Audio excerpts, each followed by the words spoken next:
김광섭입니다.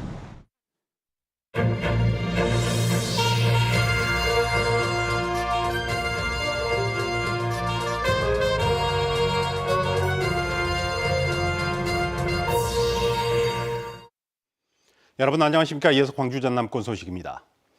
5.18 민주화운동 왜곡 행보와 12.3 내란 옹호 발언 등으로 논란을 빚어온 이진숙 전 방송통신위원장이 광주에서 출판 기념회를 열었습니다. 이 전 위원장은 사과를 요구하는 지역 시민사회 관계자들과 대치하기도 했는데 사과는 결국 없었습니다. 박승환 기자가 취재했습니다.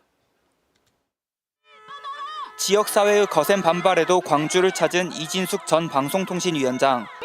이 전 위원장이 행사장의 모습을 드러내자 시민단체 관계자들이 앞을 막아섭니다.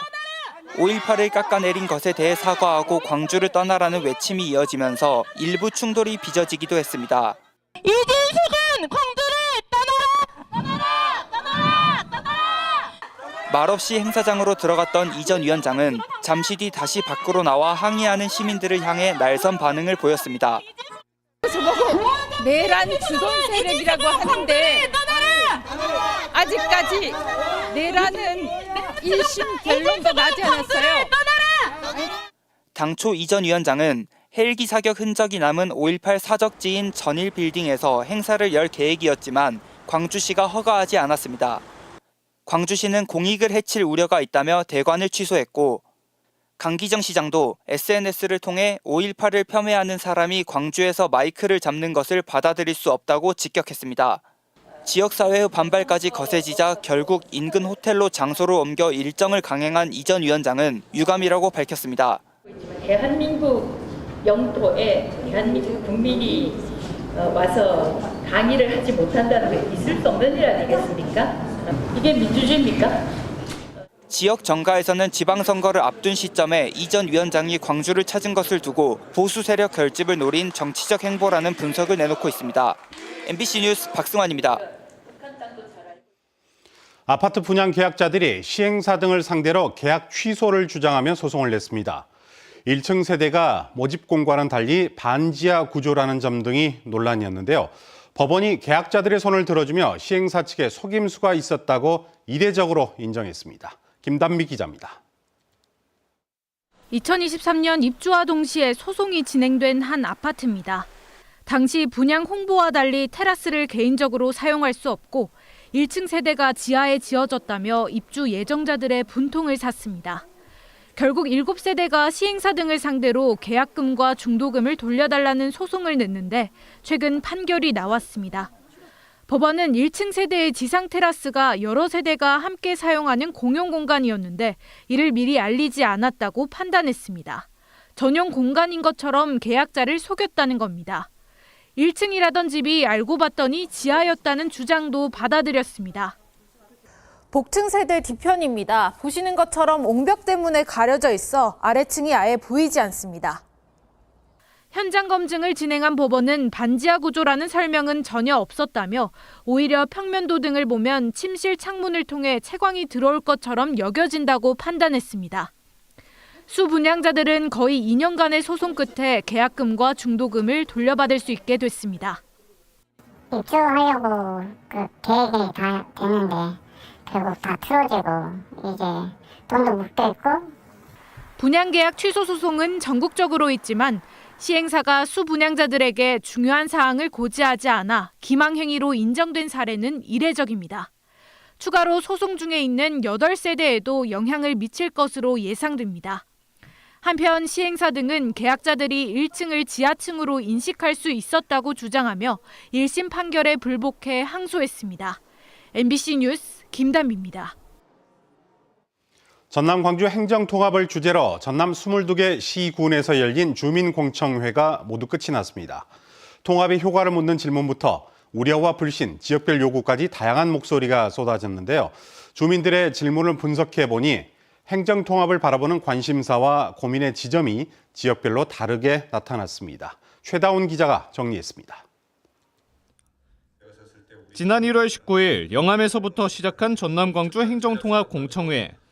첫날부터 주민들의 질문은 행정통합이 실제로 지역에 어떤 도움이 되는지에 집중됐습니다.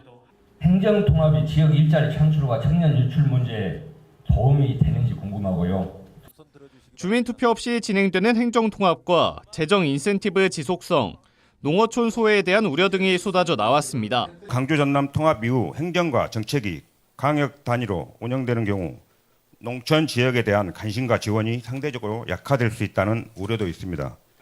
2주 동안 이어진 공청회에서 주민들이 던진 질문은 200건 이상. 권역별로 분석해봤더니 행정통합을 바라보는 지역의 상황이 고스란히 드러납니다.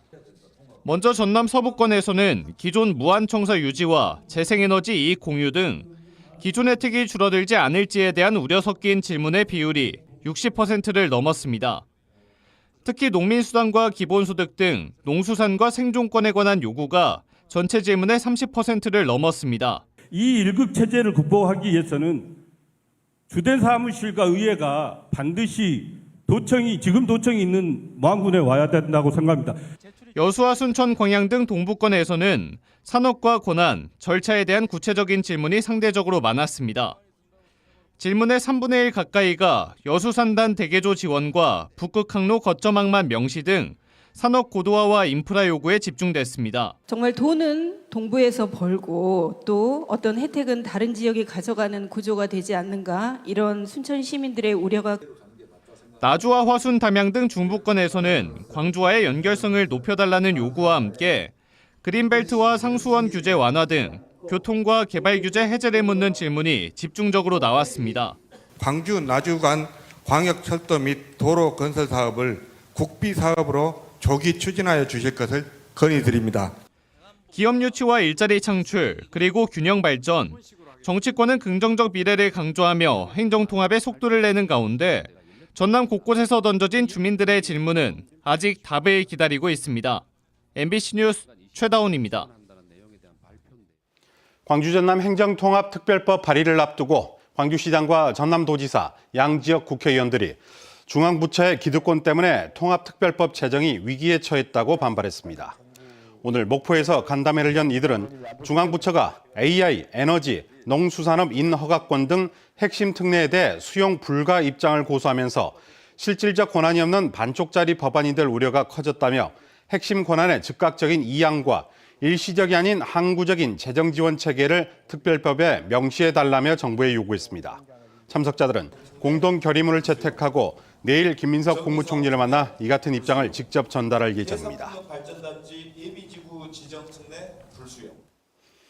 광주구청장 협의회와 대전, 중구, 유성구청장들도 오늘 광주에서 신정훈 국회 행정안전위원장과 간담회를 갖고 자치구의 자치권이 실질적으로 보장될 수 있도록 행정통합특별법에 반영해달라고 건의했습니다.